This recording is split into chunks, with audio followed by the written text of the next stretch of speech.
PG-13. This is G.I. Joe 2009, and there's 46 vehicles for this year, and we're looking at the Rockslide and the Mole Pod and the Rhino. There's the Rhino. Alrighty. Now the Rockslide here is a nice cool looking snowmobile. Fortunately, I'm missing one missile. These other missiles do not come off. They do not detach. It's got some little machine guns here, and it's got room for one. We got Snow Job in here. So this is a cool little army builder to get. Nice camouflage pattern on it. And they count this vehicle quite a few times in this line. And then we have the Mole Pod. The Mole Pod has a little button here you push. This missile fires off. It's supposed to drill into the ground. So I'd imagine when it's rolling, that moves. This little hatch opens up. You can see there's a little bit of detail in there. Now in the cartoon, this would be a 4-seater and it'd be a lot larger. And it'd have an open canopy. The Mole Pod has a little bit of detail. So it's pretty simple. Now we're going to throw that aside. And we're going to look at Nobody Beats G.I.Joe. G.I.Joe. Here comes the Rhino. Now the Rhino has quite a few compartments. You've got some side compartments that open up. This opens up here. You could stuff a couple figures in there. This has hatches here. They open up in the front. We're just gonna turn the vehicle like so. Got two hatches that open up here. Oh, there goes the dominoes. There you go. You can fit two figures in there. Fairly simple. I'll just click back down. There's some paint apps on this, you can see. And you can attach guns here. And you can attach guns on the sides. There's a little gun here as well. We'll take you to the other side. Come on to the other side. This one opens up here. Similar hatch, only this is not open. And the cool thing about this is there's a button back here. You push the button, transforms. And this is the only kind of crossover that I like. I don't like Transformers. So this is how it looks when it pops up. The helicopter pops off. You pull the chopper blade up. Oh no! Now you gotta click it again until it makes that popping noise. And now with all these other little gun mounts, you can attach to your chopper. Pretty simple. You can attach the missiles. This looks pretty awesome. So you attach the missiles. Now you got a cool gunship.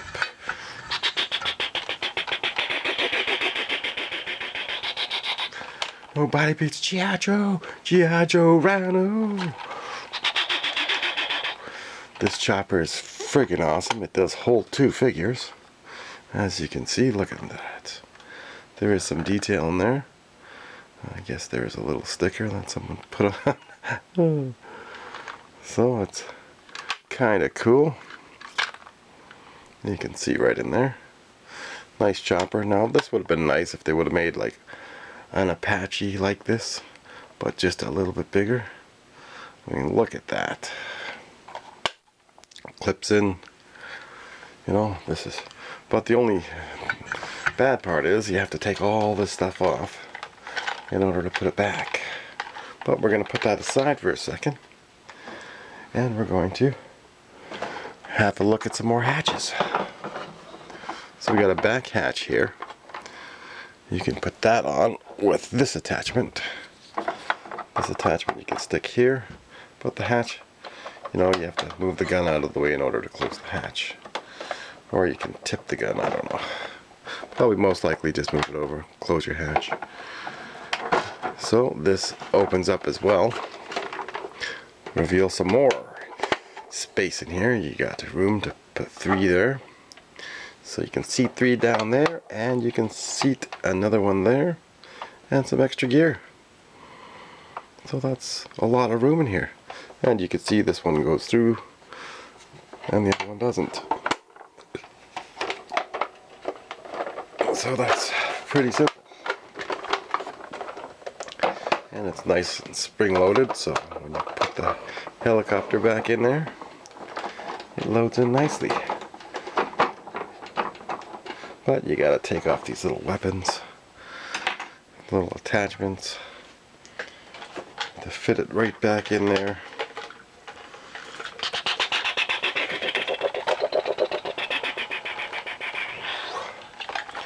So it's pretty cool. The Rhino did come in the color black as well. And I'll have to check on what year that was. And this just pops right back down. We gotta take off this gun. Pops back down. And we pop these ones back on. Clip and clip. Voila! So that's a better configuration. You can't, if you put these on here, then it gets in the way of this. If you put them here, then it gets in the way of that. These little cannons here, you can pop up like that. And there goes some more dominoes. All these little cannons you can put on wherever you want. Extra cannons. But then, you know, certain ones get in the way, so you kind of want to leave it off. This one you'd have to like tilt. So it would have been nice if it would have came with one more of these. But this Rhino, this Rhino has you know, the aliens look to it. So you can use this more like a space vehicle. Oh, snow job just got run over. So this was a cool vehicle. It does, well, it's pretty long. So it's about 13.5 inches to 14 inches in between there. So it's a fairly lengthy vehicle. And it is pretty cool to get for your collection. And we can have a quick look at the Rhino. So the year for the other Rhino is, we'll just have a quick look here. The black version is 2005. So that is the black version. Pretty cool. But again, they also have another Rhino, but you know, we know that as the Warthog. That's 2002. And we quickly go through the list of vehicles for this year. So we're going to go through, there's an Arctic Hiss.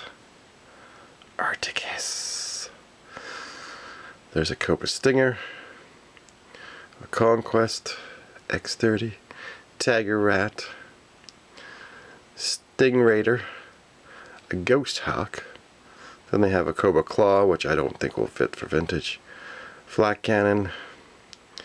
Now there is the Crimson Hydra, Cobra Gunship, Armored Panther, which we know is an armadillo, the Dragon Hawk, Ice Dagger, the Mantis Attack Craft.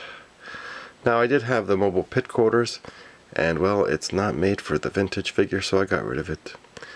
Here's the Cobra Night Raven, the Mole Pod, the Rhino, Rockslide, the Sky Sweeper Jet, the Steel Crusher, the Snarler Cycle, the Snake Tracks ATV, And then there's some more. There's an assault glider, Cobra Claw, a Sagani cycle, Dragonfish, a Sagani, Akasagi cycle.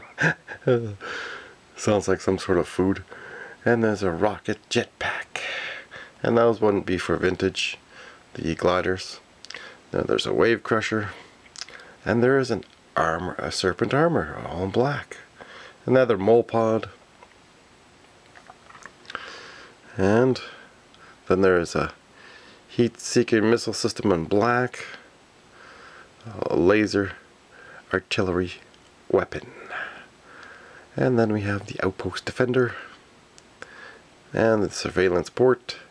Ninja battles. Then we got the Rockslide again on a mole pod. We got the snake track again, and the armored panther again, Rockslide again, and they actually have a polar battle bear, but it's known as the Rockslide. Then they have commandos. This is convention exclusives, which we probably won't ever see. Crimson Command Chopper and SAF Chopper. So those are the 46 vehicles for that year. Most, other than the pit, will fit your figures. I mean, the pit, you can put some of your figures in there, but it's made for the modern type of figure, so all the stands and stuff, like, I thought it was pretty pathetic. There's even the little jail system in there. You know, I was going to try to do something with it, but meh, it was too big and bulky and took up too much space, so I just got rid of it. It wasn't that great of a base. I'd rather have another 1983 headquarters as opposed to getting that mobile base. But maybe the other mobile command center that was made in the 80s there, was it 87 or 89? That one would be way better to get than the pit. Because it's made for the modern. Unless you're a modern collector, we're not. We're O-ring collectors. So more O-ring compatible vehicles are nice. This you can hold your O-ring figures in. So that's why I got a lot of these vehicles for the newer years. And as you can see, like when you look at the Tiger Rat and the Conquest, you know, those are pretty cool vehicles. And the Sky Suit, or the Cobra Hydra, you know, even the Ice Dagger, those ones fit the vintage figures awesomely. Now, as it comes to war, well, China is going to go to war. They're going to take Taiwan. So, whether it might be sooner than later, then that's going to cause World War III. I mean, you know, like, why can't China just leave them alone? Isn't it bad for trade? And you know what happens if you make World War III, China? Well, you're going to lose all your trade. Because Europe and, well, all the Western countries are not going to trade with you if you're going to cause a nuclear war, or you're going to cause World War III. And if you think your 40 countries against the rest of the world is going to somehow give you an advantage, you're kind of mistaken. You know, wars happen in an instant, and they can be over just as fast. So, you know, nobody wants war. So, anyways, kind of stupid. You're buying up everything, but then you go to war. So that doesn't make sense.